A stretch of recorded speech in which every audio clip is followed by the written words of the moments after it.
ഒരു കൃഷിയിടത്തിൽ താമസിച്ചിരുന്ന ഒരു ചെറിയ എലി ആദ്യമായി തൻ്റെ മാളത്തിൽ നിന്ന് പുറത്തേക്ക് ഇറങ്ങി. ആദ്യമായി പുറം ലോകം കണ്ട് മടങ്ങിയെത്തിയ അവൻ ആവേശത്തോടെ താൻ കണ്ട കാഴ്ചകളെപ്പറ്റി അമ്മയോട് വിവരിച്ചു. ഞാൻ വളരെ സമാധാനപരമായി നടക്കുകയായിരുന്നു അമ്മേ. അപ്പോഴാണ് വിചിത്രരായ 2 ജീവികളെ ഞാൻ കണ്ടത്. അതിൽ ഒരു ജീവി പഞ്ചപാവവും ദയാലുവുമാണെന്നാണ് എനിക്ക് തോന്നിയത്. മറ്റേതാകട്ടെ പേടിപ്പെടുത്തുന്ന ഒരു രാക്ഷസ രൂപവും. അവനെ അമ്മ കാണേണ്ടതായിരുന്നു. അവനെ കണ്ടാൽ ആരും ഒന്ന് ഭയന്നു പോകും. അവൻ്റെ തലയുടെ മുകളിലും കഴുത്തിലും ചുവന്ന ഇറച്ചി കഷ്ണങ്ങൾ പോലെ എന്തോ തൂങ്ങിക്കിടക്കുന്നുണ്ട്.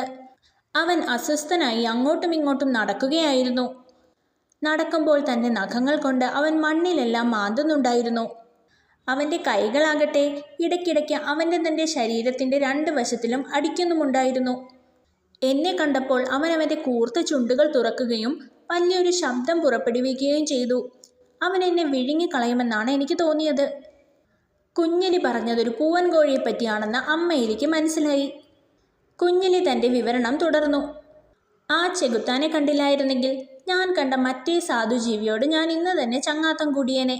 അവന് വെൽവെറ്റ് പോലുള്ള രോമവും സുന്ദരമായ മുഖവും തിളങ്ങുന്ന കണ്ണുകളും ഉണ്ടായിരുന്നു. എന്നെ കണ്ടപ്പോൾ അവൻ്റെ നീണ്ട വാല് പതുക്കെ അനക്കുകയും എന്നെ നോക്കി പുഞ്ചിരിക്കുകയും ചെയ്തു. ഞാനവനോട് സംസാരിക്കാൻ തുടങ്ങുമ്പോഴാണ് ആ ഭീകരജീവി പെട്ടെന്ന് ശബ്ദമുണ്ടാക്കിയത്. അതുകൊണ്ട് എനിക്കിങ്ങോട്ട് ഓടിപ്പോരേണ്ടി വന്നു. കുഞ്ഞെലിയുടെ കഥ കേട്ട് അമ്മേലി പറഞ്ഞു, മോനെ, നിനക്ക് സാധുവാണെന്ന് തോന്നിയ ആ ജീവി ഒരു പൂച്ചയാണ്. പൂച്ചകൾ നമ്മളുടെ ജന്മശത്രുക്കളാണ്.